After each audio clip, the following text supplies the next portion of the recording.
Bienvenidos al podcast de Dynamic Devs, un espacio para hablar de tecnología, innovación y software.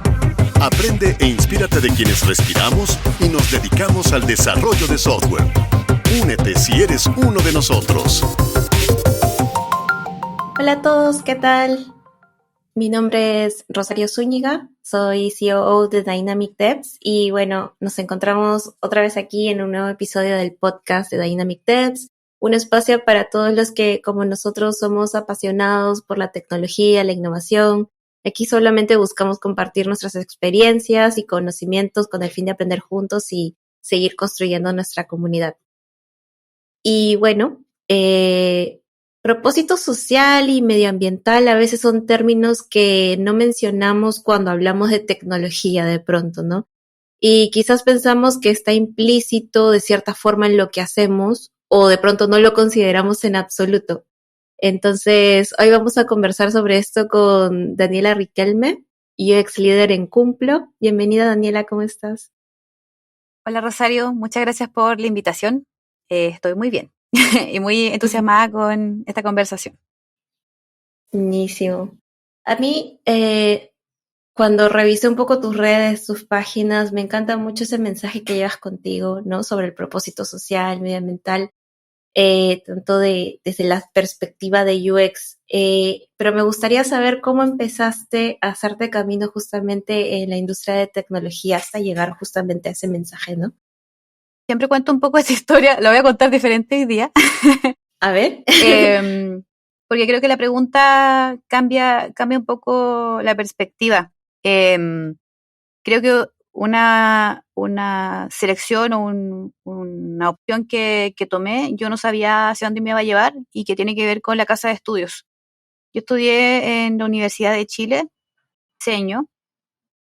Llegué a diseño porque me gustaba la parte visual, en general me gustaban las artes, me gustaban las manualidades, pero a la vez también me gustaba la tecnología y me di cuenta o supe o en ese tiempo me hizo sentido, me hizo clic que se trabajaba con computadores para hacer diseño. Y a mí me gustaba mucho, me gustaban las pantallas, me gustaban los teclados, era como, tenía algo romántico eso para mí. Y también me gustaba mucho Internet, pero eso nunca lo conecté con diseño. Yo iba a estudiar y iba a usar lo que sea, pero yo quería ser diseñadora.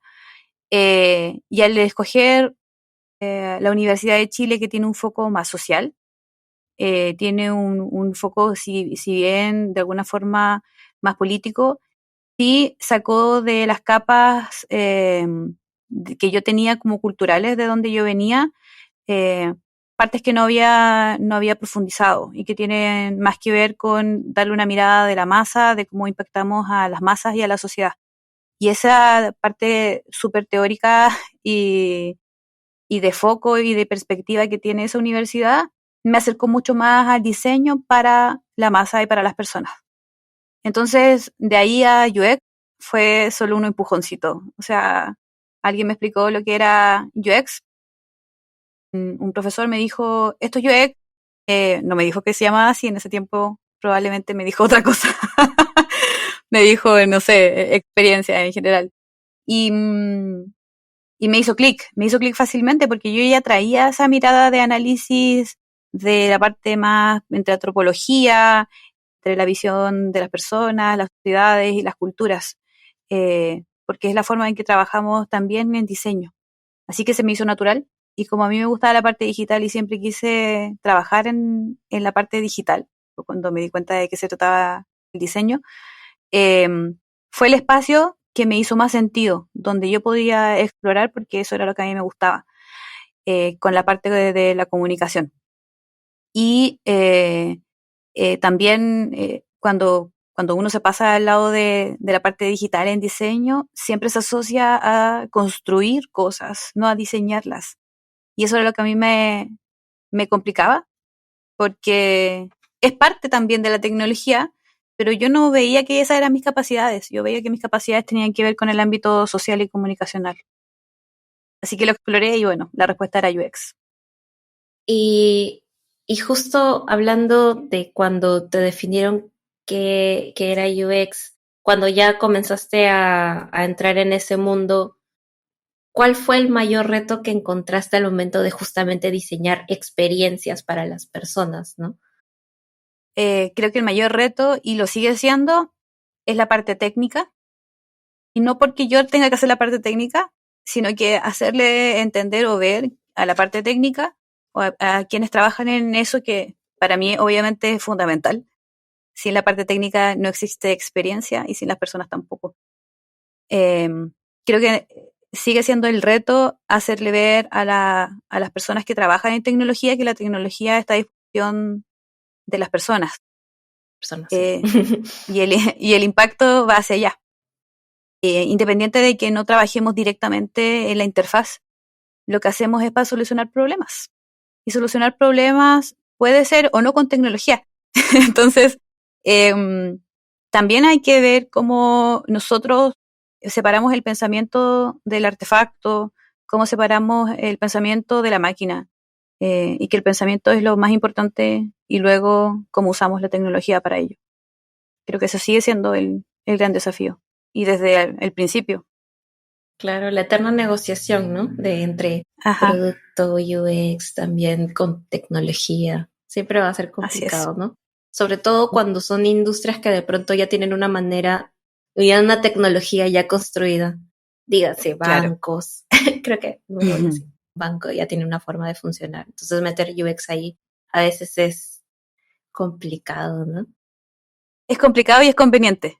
Sí, también. Sí, totalmente. Y justamente hablando de también, ¿no? De cómo se hace esta negociación, cómo crecen los equipos, cómo ya los diferentes roles se van acoplando en bien del usuario final. ¿A ti no te parece, y siempre he caído en este dilema de oye, ya cojamos un modelo que ya funciona de interacciones, una empresa que ya funcione bien y que yo me quiero parecer como, por ejemplo, Spotify? Y digamos, apliquemos de todo el modelo que ha aplicado Spotify y veamos qué tal nos va, ¿no? ¿Tú qué piensas de eso desde tu perspectiva de UX, pues? Creo que es una apuesta que podría resultar, pero no es en ningún caso una garantía de éxito.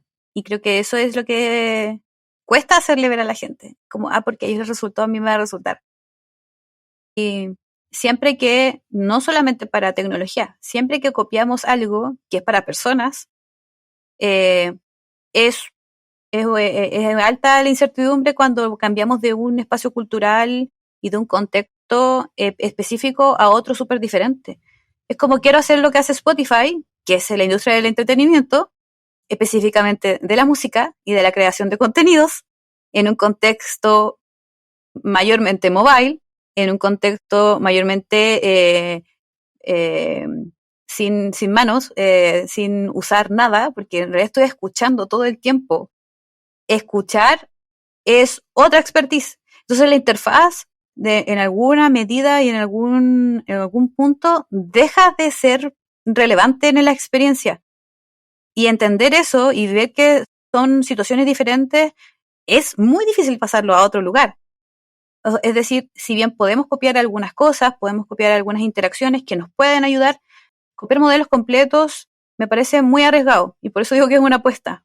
Pero en realidad yo no haría eso, no haría la copia completa. Si bien sí hay cosas que uno puede sacar de ciertas industrias, de cómo lo ha hecho la banca, de cómo lo ha hecho la industria del entretenimiento, y también podemos hablar de Netflix, cómo lo ha hecho en el mundo del transporte, nos puede traer estándares que podemos usar, y que en algunos casos debemos usar, porque estas grandes empresas masivas que alcanzan a tantos millones de personas sí están educando a nuestros usuarios y los educan con tipos de interacción, con tipos de despliegue, con cierta velocidad de respuesta, con cierta expectativa que ahora sí está siendo cumplida, y con esas expectativas es con las que nosotros tenemos que luchar.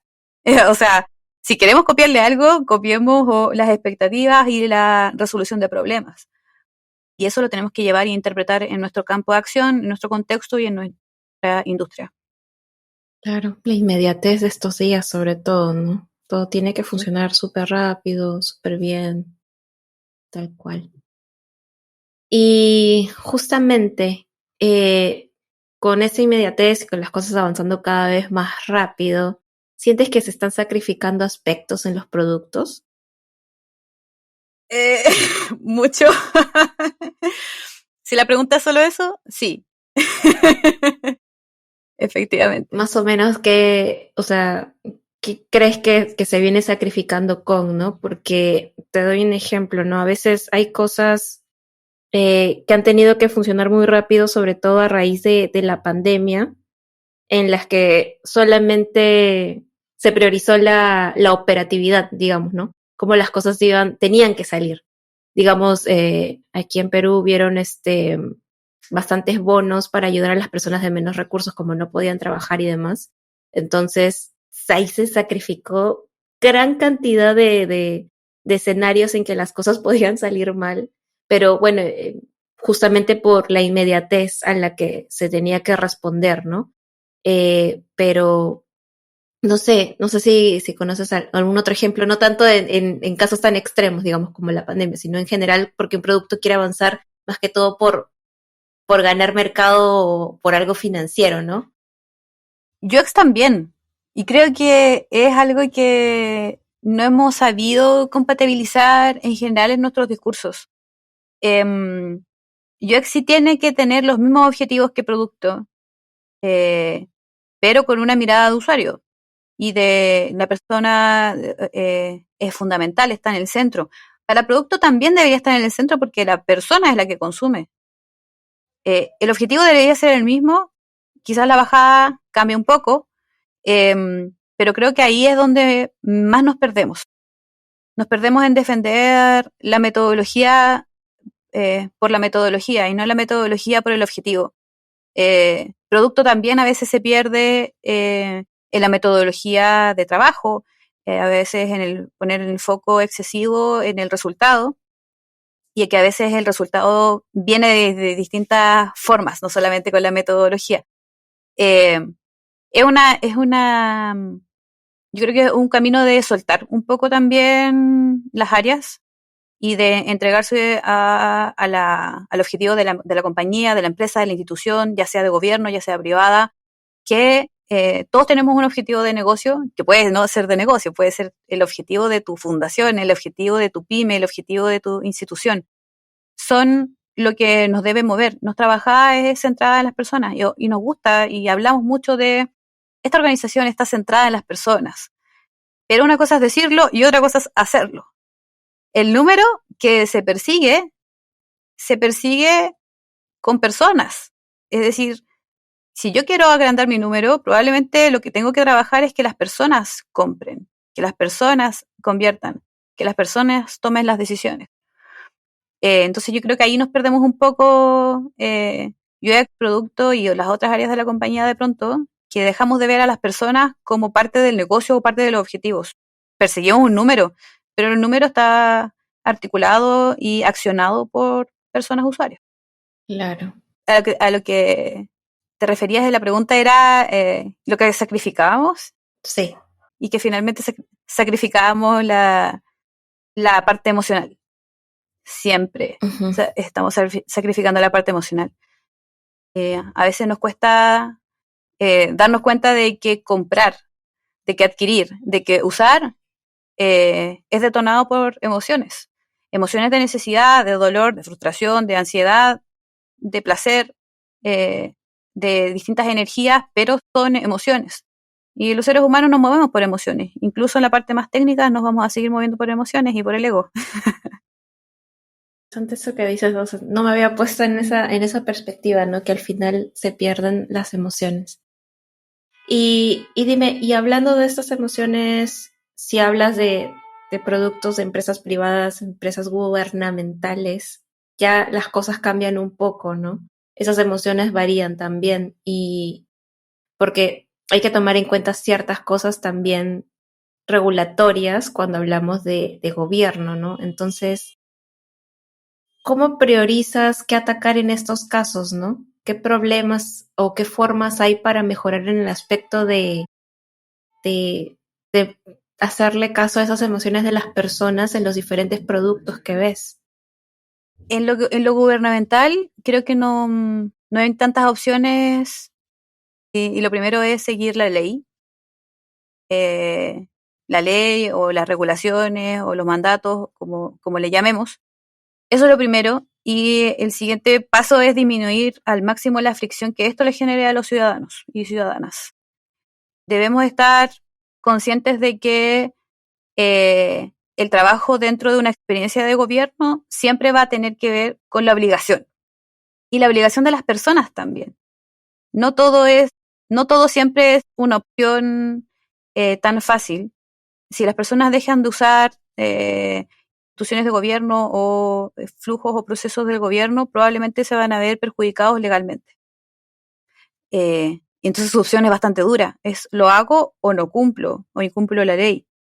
Entonces, lo que debemos aspirar nosotros es a facilitarle el camino a las personas para que puedan cumplir con sus con la ley o con las cosas que deben hacer, deber ser, como dentro de la ciudadanía y parte de un sistema. Sí se puede eliminar la fricción, y creo que cuando se trabaja en gobierno ese es uno de los grandes desafíos, de que es súper doloroso trabajar con o usar productos que es una obligación.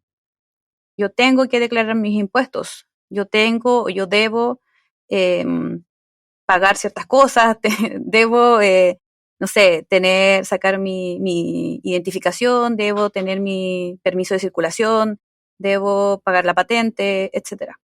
Y todo ese tipo de cosas pueden ser menos dolorosas. Y está en manos de nosotros de cómo hacemos cumplir la ley. Y podemos hacerlo de forma humana también. Ahora, el mundo privado está para desafiar a la ley. Creo que gracias al mundo privado los espacios de gobierno han ido facilitándose también, porque siempre va más atrás, es más lento el Estado. El Estado es mucho más pesado de mover, pero el mundo privado no, porque es diverso, porque está particionado, porque hay cierto tipo de competencia, se rige por otras cosas, no por la ley. La ley es la base, pero lo que ellos hacen en la creación de productos. Y creo que es un complemento súper interesante, de donde nosotros podemos sacar ideas viceversa, ver cómo lo hace de bien al regular, y el tema de la seguridad y el tema de la estabilidad de lo que puede hacer un gobierno, pero a la vez el gobierno puede observar el mundo privado de cómo resolver los problemas mucho más fácil en distintas situaciones, y que se pueden parecer o no a las necesidades que tiene la parte legal y el cumplimiento de las normas. Creo que son aspectos complementarios, pero finalmente lo más importante es que tenemos que cumplir con un objetivo. Y los objetivos en el mundo privado es el negocio, porque si se paga el sueldo, pero por otro lado, en la parte de gobierno, el objetivo es cumplir las normas y hacer que las cosas pasen. Claro. Y sobre todo, las personas que en el ámbito, digamos, gubernamental, las personas que más se ven afectadas me parece que son las personas mayores, ¿no? Mientras más adultos son, tienen más problemas para adaptarse a las nuevas formas o sistemas de hacer las cosas. Yo te cuento una experiencia, mi mamá tiene una tienda que hace trámites, fotocopias, demás y así, y ella a veces ayuda a las personas a hacer ciertos trámites del Estado y les cobra por ello, ¿no? O sea, porque ya a veces van demasiadas personas y es su tiempo y es como que ya sentémonos, hay que hacer esto, paso A, paso B, llena tus datos, los va indicando, los va guiando, porque ya lo ha hecho tantas veces que ya se le quedó grabado, pero cuando las personas lo tienen que hacer por primera vez o incluso una segunda, una tercera, siempre van a buscar ayuda, ¿no? Entonces, es eso también, ¿no? Es como cómo ayudar a que esos procesos no sean tan complejos, que necesites a alguien de todas maneras sentado a tu lado para guiarte durante todo, ¿no? Y también, por ejemplo, cuando mi papá declara sus impuestos, también es un problema, porque también necesita ayuda, porque no entiendo qué es aquí, qué es allá, o a veces las cosas cambian de un año a otro, también pasa.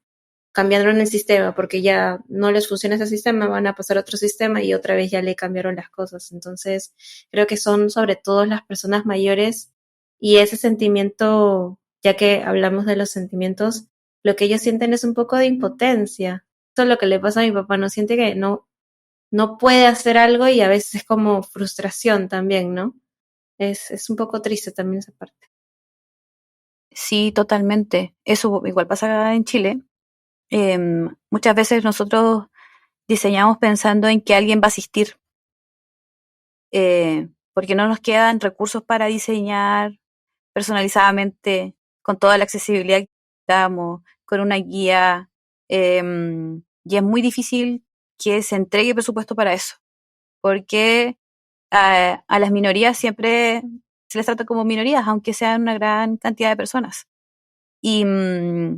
Y todavía no entra muy bien en la cabeza esta empatía que es realidad, y que no es empatía con unos pocos, sino que es con muchos. Porque el tema de accesibilidad para adulto mayor también se ve reflejado en personas con discapacidad visual, por ejemplo, que no tienen que ser adultos mayores para tener el problema. Y así un sinfín de cosas, o sea, todo lo que tenga que ver con colores, por ejemplo, que puede verse afectada a una persona joven también.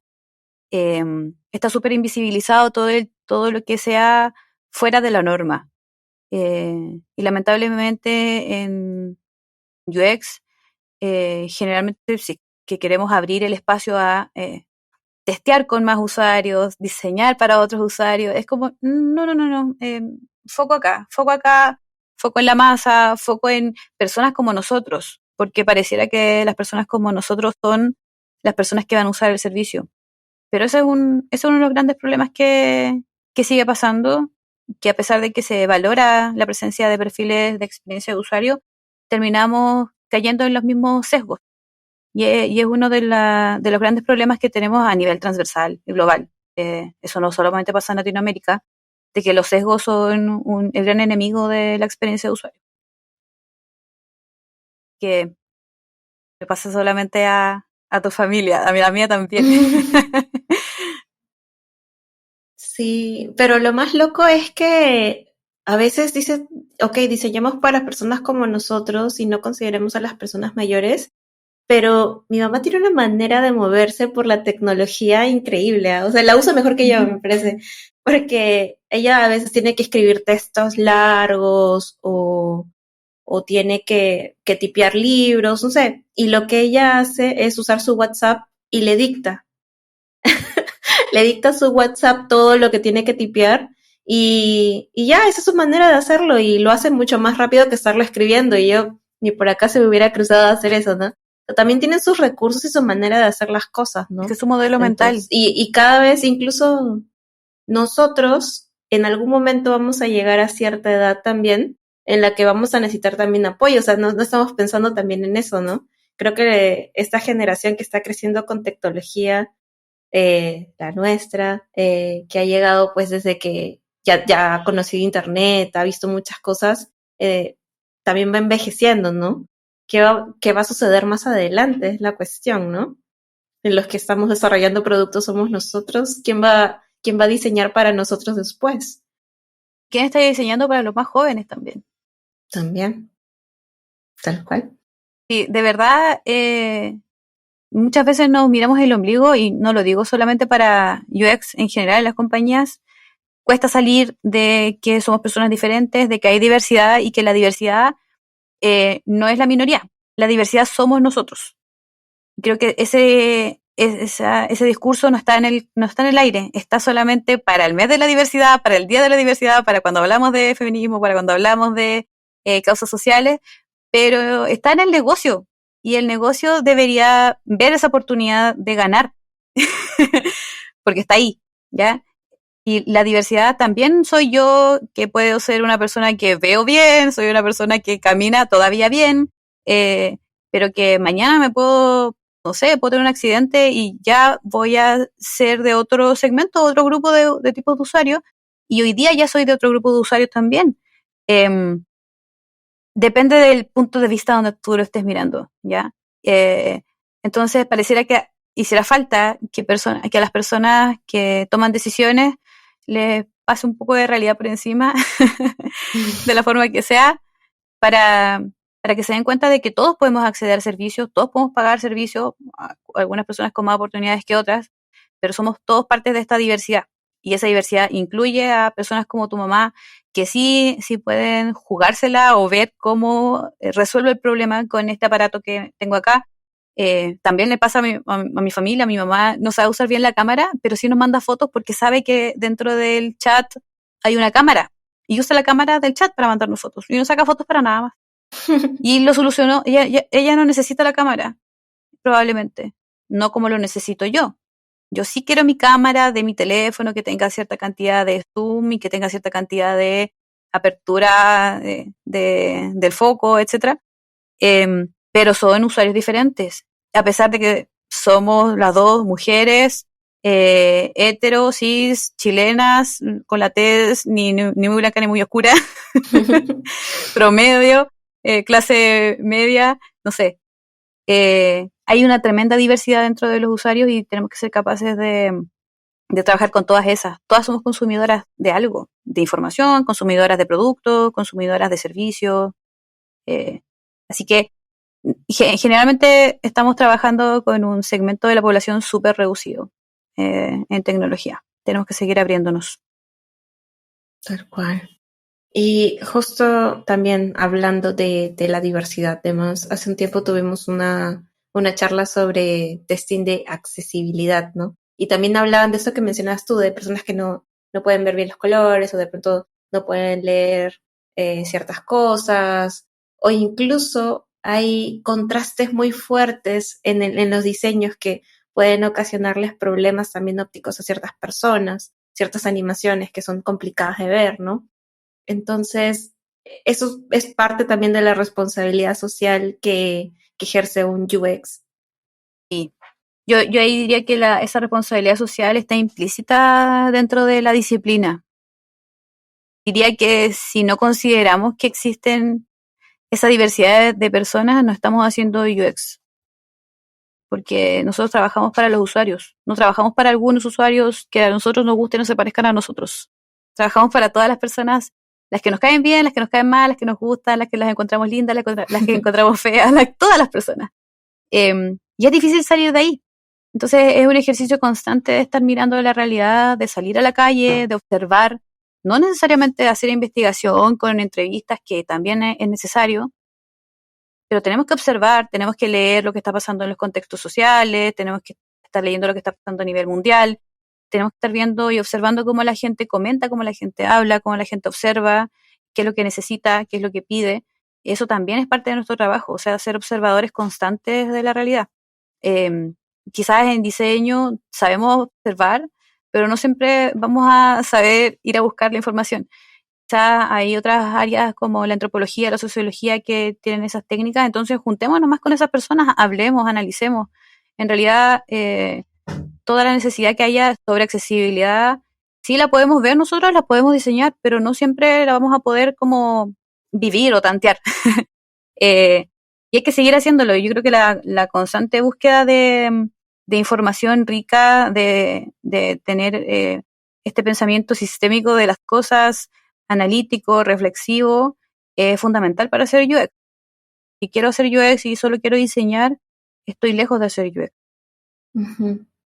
Claro. Y dime, ¿qué herramientas utilizas para justamente crear esa empatía, poder ser más consciente de ciertas cosas? Porque también es posible que en el día a día se pasen muchas cosas por alto, ¿no? Oh, es lo peor. Todo el tiempo se te pasa. Todo el tiempo dejas de ver a las personas que no son como tú. Es muy fácil estar en la burbuja, cómodos, trabajando en cosas que nos gustan a todos y todas. Y finalmente, cuando llega el momento de la verdad y vemos que algo no funciona, ¿por qué no habrá funcionado? Nos hacemos preguntas, ¿qué pasó? Hicimos todo correcto. Y probablemente es porque no testeamos. Y probablemente es porque estamos viendo el MVP como el entregable final, porque nos dejamos llevar por nuestras capacidades y no por la búsqueda de información. Entonces, ¿qué herramientas uso? En general, trato de trabajar con test continuos, que siempre busquemos distintos usuarios, que seamos capaces de observar qué tipo de usuarios son, sus contextos, no solamente tener ese contacto de respóndeme esta pregunta y nunca más te vi, sino que hacerle las preguntas de contexto, con quién viven, cómo es su vida, qué teléfono usa, hacer investigación contextual también, investigación de los mercados, de los espacios. Hace unos años, creo que 2 años puede ser, trabajé con la investigación de una, creo que ella era antropóloga, que hizo una investigación en las islas del Caribe. Y hablaba de cómo era el contexto, cómo fue cuando ella fue a investigar. Yo nunca fui, pero yo usé todo lo que ella me dijo, de todo lo que ella observó. Y ella decía que era súper peligroso trabajar y investigar creo que fue en Jamaica. Contaba de cómo eran los teléfonos de las personas. Y nos contó las cosas que ella observaba, de cómo eran las familias, de que no tenían mucho presupuesto quizás para cambiar el teléfono tan seguido como quizás lo hacemos en otros países, que las pantallas generalmente estaban rotas, y después lo cruzamos con la información de datos que había sobre el país, y hablaba de que el uso de dispositivos móviles, en general, la mayoría eran Android. Entonces, cada vez que yo veía un diseño de que estábamos trabajando para ese país, yo le decía a los chicos, porque yo en ese trabajo era researcher, decía, oigan, pero recuerden que esta pantalla podría estar quebrada, no se va a ver. O recuerden que es Android, ¿por qué están diseñando como si fuera una interacción de iPhone? Y a mí me encanta iPhone, me carga Android como usuaria, pero yo no soy la persona que usar eso, y tener siempre constantemente eso en la cabeza, a pesar de las dificultades de la investigación, a pesar de que a veces no tenemos espacio para ir, viajar y verlo en vivo, sí podemos hacerlo conversando con más personas, viendo videos, leyendo información, que nos va a tener un poco más en la cabeza quiénes son esas otras personas, los otros que les decimos. No soy yo, son los otros, siempre se trata de los otros. Entonces, si bien existen el mapa de empatía, existen dinámicas de trabajo de mapeo de Journey Map, las entrevistas y toda la metodología que está en los libros de UX y de investigación, hay cosas del día a día que a mí me parecen mucho más relevantes. Estar leyendo las redes sociales, si es que yo no conozco el país, voy a ver los hashtags de ese país que está hablando la gente. ¿Cuál es su preocupación? ¿Qué le duele? ¿Cuál es la conversación de hoy día? ¿Cuál es el chisme de hoy día? ¿Qué están consumiendo? La política. De verdad, la política. Todo eso sirve para ver cuál es la diversidad. Y por cierto que todo lo que sea respecto a accesibilidad es una deuda súper grande en diseño en general. Yo ahora estoy buscando que en mi equipo trabajemos mucho más con aspectos y lineamientos de accesibilidad, que seamos capaces de integrar dentro de nuestra cultura de trabajo, no solamente en el proceso, la necesidad de testear accesibilidad con estos sistemas para medirlo de forma automática, pero también estemos preocupados de que haya contraste, que haya visibilidad, que la percepción, la comunicación, el consumo de la información venga de personas diversas también. Entonces, para eso, testear solamente con mis amigos no sirve. Necesito salir a testear con personas diversas. Necesito conocer también mi segmento. Muchas veces vendemos y no sabemos cuáles son nuestros segmentos.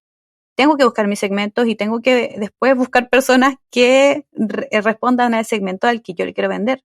Y en ese segmento, evidentemente, va a haber una diversidad. No puede ser que todas las personas sean iguales. Por más que tengan entre 25 y 35 años, hablen español y viven en un país latino. Mucho más diverso que eso. Sí, sí, tal cual. Por ahí va la cosa.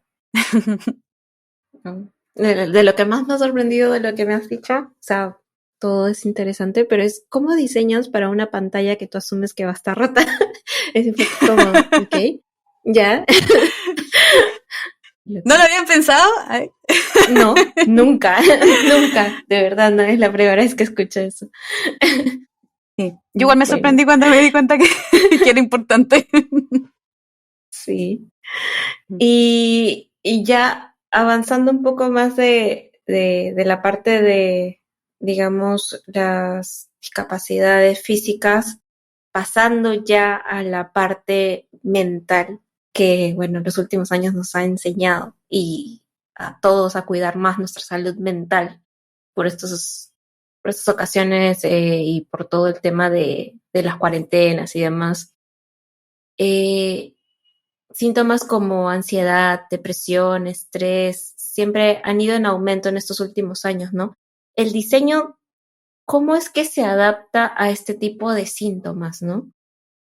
¿Cómo A se ver, puede adaptar el diseño de la experiencia de productos o servicios a esos síntomas para no ser un detonante de un cuadro de ansiedad, por ejemplo, ¿no? uf, hay tantos servicios que me podrían detonar tantas enfermedades. No Eh, sirvo para esto. creo Sí, que uno se desespera. sí, exacto. He visto a muchas personas decir que son tontas, eh, que no sirven, claro, que no sirven para esto, que y generalmente se frustran y llevan el problema a una culpa. Lo he visto en testeo, lo he visto con mi familia, lo he visto con usuarios. Y tiene mucha razón. Muchas veces, bueno, las emociones que nosotros mapeamos son emociones que le pueden pasar a cualquier persona. Pero está súper, como dices tú, en boga hoy día el tema de la salud mental. Y es que la ansiedad puede ser un diagnóstico eh, de algún problema que estemos generando, desarrollando y que no nos hayamos dado cuenta, pero también está en nuestra vida cotidiana. Entonces, si nosotros diseñamos pensando en las emociones, con mucho cuidado, con mucha seriedad y tomándolo en cuenta en cada momento, deberíamos tratar de evitar esto. Ahora se pone más serio, pareciera, pero creo que no estamos a la altura, para nada. Estamos a la altura en ningún caso de considerar esto como un problema de salud. La accesibilidad también considera la neurodiversidad y creo que de lo más lejos que estamos es de eso. Estamos siempre muy apegados a los problemas y a las enfermedades físicas. Y hasta ahí estamos súper al debe en la parte de accesibilidad. Pero en las personas neurodiversas nos falta, lo que le falta a la salud mental en el mundo, nos falta el triple en diseño de productos y de servicios. Hay muy pocos productos que están pensados para personas neurodiversas y con otros problemas relacionados a la salud mental, pero creo que ya está instaurado el discurso, que al menos empieza a tomar más relevancia el índice de emociones que ponemos en el Journey Map y que tenemos que considerar cómo es la persona, cómo está la persona, cómo se siente, minuto a minuto. Pero como bien dices, muchas veces nuestros productos podrían detonar un problema mucho mayor.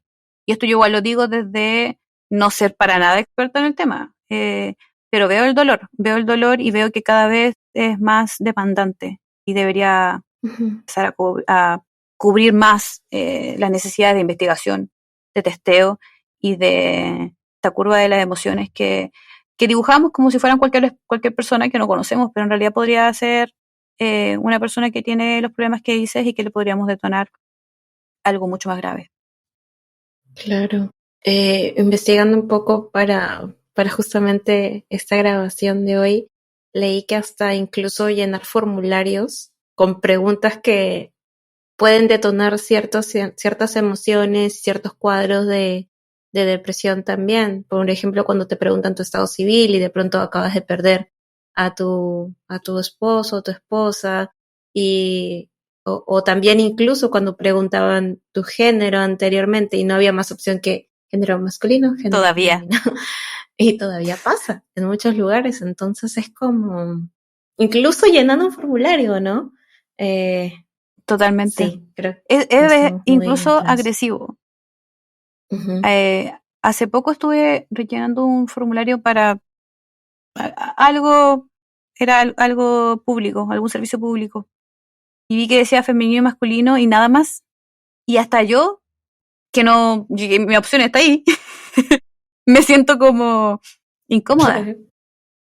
A mí Ujú. me hace ruido y pienso, este servicio no debe estar pensado para todas las personas. Esa es mi sensación, esa es mi conclusión, de alguna manera. Entonces me pongo en el lugar de una persona que no tiene su opción ahí, obvio que te sientes pasada a llevar. Y eso es la punta del iceberg de la invisibilización de las personas.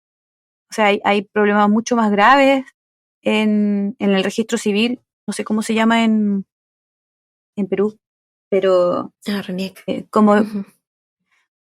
como estoy identificado en el sistema, como soy papá o soy mamá, cuando ya tuviste a tu hijo, tengo derechos sobre el hijo por ser una mamá trans. ¿Cómo, cómo veo eso? Y ahí nos vamos a otro tema, pero hay una deuda súper grande, como decías tú, que puede ser en un pequeño formulario que me genere un conflicto y que no solamente me genere un conflicto en el momento, que yo sienta que me sentí pasada a llevar, sino que vete a este producto y no lo quiero usar. Entonces, por eso es que yo digo que UX es un problema de negocio, es algo que nos conviene como en el negocio. Quiero que todas las personas usen mi servicio. No me debería importar si la persona es A, B o C, mientras sea el cliente al que le quiero vender. Sí, sí, tal cual. Así que la deuda es muy grande. Y ojalá que más personas comiencen a hablar más de esa parte, como dicen, ¿no? No solo lo físico, también lo mental y lo lleven más allá, porque la información que hay es justamente leyendo experiencias de otras personas y cómo se han sentido, ¿no? Y todo el mundo se lo ha callado por años, ¿no? No, Claro. no, digamos que no somos parte de la comunidad LGTB, pero somos mujeres en tecnología. Entonces hay cosas que también nosotros sabemos un Exacto. poco de ser invisibilizadas en la industria, ¿no? Ujú. Ojalá se hable más de esto, ¿no? Y ya bueno, ya para ir terminando, me ha encantado hablar contigo, un poco que uno hace introspectiva, retrospectiva de todo lo que vamos haciendo. Y en algún lado leí como que se ha avanzado tanto, pero todavía falta un montón para todo esto y Uf. para que se siga tomando conciencia del propósito social detrás de todo, pues, ¿no? Ujú. Me gustaría que pudieras darnos alguna recomendación, no sé, no sé, un canal de YouTube, un libro, una película, algo que te guste. Hay tantas cosas. Les voy a recomendar un libro a ver, les voy a recomendar 2 libros. 3. Ninguno es de UX. Ningún libro es de UX. ¿Mm? El primer libro, que no lo tengo a mano y es un poco largo el nombre, es algo como la educación. Voy a buscar el nombre, pero es de Humberto Maturana y tiene que ver con las emociones y cómo las emociones impactan dentro de la educación y la formación política. Lo voy a buscar y te voy a dejar el nombre. El otro es El problema de la historia única de Chimamanda Ngozi Adichie. Me encanta porque habla mucho de lo que estamos hablando ahora. La historia única de la civilización que te cuenta la historia, de cómo es la vida, de cómo tiene que ser tu vida, de cómo son las personas, de cuál es la expectativa de cómo son los otros. O sea, yo cuento la historia de cómo son los otros, pero los otros no tienen la oportunidad de contar su historia. Y por ende se invisibiliza esta versión. Y solamente es una versión, que es la historia única.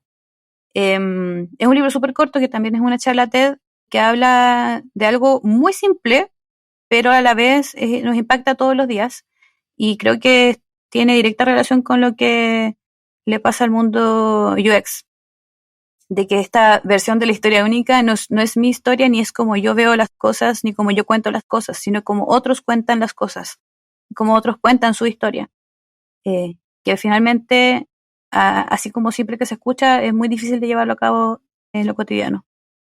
Y el último libro, que lo he leído varias veces, porque igual es una charla TED de la Chimamanda, que es Todos deberíamos ser feministas. Y me gusta porque habla de las mujeres como una persona, de la simplicidad también que es, y es así de simple, que el feminismo no se trata de la supremacía de las mujeres, o no se trata del matriarcado, se trata de que las personas necesitan ser valoradas, validadas como personas. Y esta igualdad de las personas también nace este valor o esta necesidad de escucharla y de que en el día a día nosotros trabajamos con personas diversas y que esas personas son todas personas.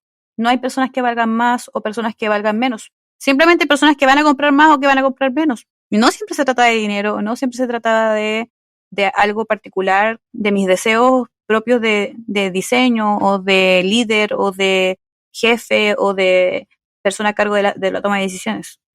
Muchas veces tiene que ver con otras cosas. Entonces, primero observamos a la persona desde un espacio de igualdad, una persona que trae derechos, pero que también trae una historia detrás. Y que las historias hacen que las personas tomen decisiones. Y eso es lo que tenemos que reconocer. Entonces, todo lo que te acabo de decir de esos libros, son libros súper cortitos, pero que son de los libros que te hacen pensar de que en realidad las cosas son más simples. Nosotros complicamos las cosas en base a nuestros deseos y nuestras emociones, pero las otras personas también tienen deseos, también tienen emociones y tienen una historia. Y esa historia hace que tomen o no el camino que puede no ser el mío, ¿ya? Y también tienen involucrado un cúmulo de emociones y no todo es lógico, no todo es racional, no todo es tan fácil de leer. Y tenemos que vivir con eso, tenemos que vivir con la diversidad y la complejidad de que hay tantas formas de pensar como tantas personas en el mundo. Así que esas son mis 3 recomendaciones. Muchas gracias. Pero, ¿nos dejas el link o algo para ponerlo de pronto en el video en YouTube para que la gente pueda ir de frente al libro? Sí, ahí me lo pasas. Eso. Listo. Te voy a pasar todo Daniela. eso. Muchas gracias, de verdad. Muchas gracias por tu tiempo, por tus recomendaciones. Espero que más adelante, no sé, de pronto podamos tener tiempo de hablar de otros retos en UX o de pronto cómo esto va evolucionando. Sería interesante de que hablemos aquí en un año. No sé, se me ocurre, ¿no? Porque hay tantas cosas que se tienen que tomar en cuenta y ojalá con el tiempo se pueda lograr, pues, ¿no? Eso. Sí, hay mucho trabajo por delante, así que a trabajar. Gracias, Rosario. Sí. Gracias al equipo por la invitación y ha sido un gusto hablar de estos temas. Creo que a veces nos tenemos que dar una pausa para hablar de lo que importa y no de lo que es tan urgente, de todo lo que es para ayer, también de las cosas que son para mañana. Una pausa, ¿no? Sí. Y bueno, gracias a todas las personas que nos escuchan. Recuerda que puede dejar sus comentarios y sugerencias. Estamos en LinkedIn, en Facebook, en Twitter, en todas las redes como Dynamic Devs. Así que compartan este podcast si les gustó y ya nos vemos en un próximo episodio. Chao, chao. Chao. Gracias por sumarte al podcast de Dynamic Devs. Síguenos en Instagram, LinkedIn, Facebook, Twitch, YouTube como Dynamic Devs y en Twitter como DevsInfo.